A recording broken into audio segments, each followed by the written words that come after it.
राहुल नार्वेकर, मी मुद्दामून नावानिशी बोलतो कारण विधानसभा अध्यक्ष हे विधानसभेत असतात, त्यांचा अधिकार हा सभागृहात असतो. सभागृहाच्या बाहेर ते राहुल नार्वेकर आहेत आणि तिथले आमदार आहेत. एक आमदार आपल्या अधिकाराचा दुरुपयोग करून दुसऱ्या म्हणजे जनतेवरती दमदाटी करतोय, त्यांचं संरक्षण काढून घेण्याचा आदेश स्वतः संरक्षणात राहून करतोय. माझं तर मत आहे हा विषय गांभीर्याने निवडणूक आयोगाने घ्यायला पाहिजे आणि तत्काळ अध्यक्षांना निलंबित केलं पाहिजे. कारण अध्यक्ष हे कोणत्याही पक्षाचे नसतात, ते जनतेचं जे काही न्यायासन आहे विधिमंडळ त्याचे अध्यक्ष असतात आणि तिकडे निष्पक्षपातीपणाने कारभार करण्याची जबाबदारी त्यांची असते. अध्यक्ष हे कोणत्याही पक्षाच्या प्रचाराला जाऊ शकत नाहीत किंवा त्यांनी जाता कामा नये, असा एक अलिखित किंवा लिखित दंडक आहे. त्याला छेद देणारं उद्दाम वर्तन त्यांनी परवा केलेलं आहे आणि म्हणून त्यांना तत्काळ निलंबित केलं पाहिजे, त्यांच्यावरती गुन्हा दाखल झाला पाहिजे.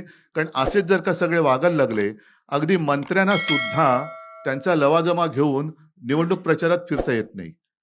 हे ऑन द स्पॉट म्हणजे हे काय, तो जो काय नायक पिक्चर मधला अनिल कपूर स्वतःला समजतात आणि यांचं आत्ताच्या आत्ता संरक्षण काढून घ्या. संरक्षण देण्याचा आणि काढण्याचा अधिकार हा विधानसभा अध्यक्षांना सभागृहामध्ये असतो, बाहेर तसं कोणाचंही संरक्षण काढण्याचा अधिकार हा त्यांना नसतो आणि नसायला पाहिजे.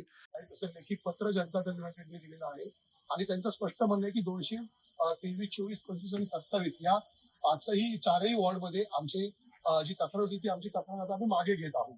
काय सांगाल याच्यावर? माझ्याकडे जी माहिती उपलब्ध आहे त्यातून असं दिसून येत आहे की 21 तारखेला जनता दल युनायटेडने एक तक्रार दिली इलेक्शन कमिशनकडे.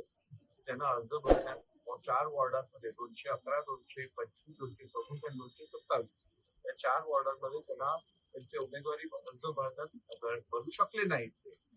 तर त्यानंतर दुसऱ्या दिवशी त्यांनी ही तक्रार मागे घेतली आहे आणि त्यात त्यांनी कारण असं दिलंय की आमच्याकडे आलेली माहिती चुकीची होती आणि खरं बघितलं तर 4 पैकी 3 वॉर्डांमध्ये त्यांच्या उमेदवाऱ्या भरल्या गेल्या होत्या. त्यामुळे एक असं दिसून येतं की उमेदवाऱ्या भरल्या गेलेल्याची माहिती देखील त्यांना नव्हती, तरी त्यांनी तशी तक्रार केली आणि ती त्यांनी परत घेतली आहे. त्यामुळे कुठेतरी या सगळ्या गोष्टीचा एक फेक नॅरेटिव्ह करण्याचा प्रयत्न केला जात आहे असं दिसून येत आहे. आणि मला वाटतं आता या सगळ्या बाबतीत अधिक न पडता, कारण आता निवडणुका सगळ्या सुरू आहेत, लोकांनी नियमाप्रमाणे आपापले अर्ज भरलेले आहेत, त्यानुसार आता निश्चितपणे लोक निवडणुका लढतील आणि सगळ्यांनी मिळून व्यवस्थित नियमाप्रमाणे डॉक्टर बाबासाहेब आंबेडकरांनी दिलेल्या संविधानाचं पालन करत योग्यरित्या निवडणूक लढूया आणि निर्णय जनतेवरती सोडूया.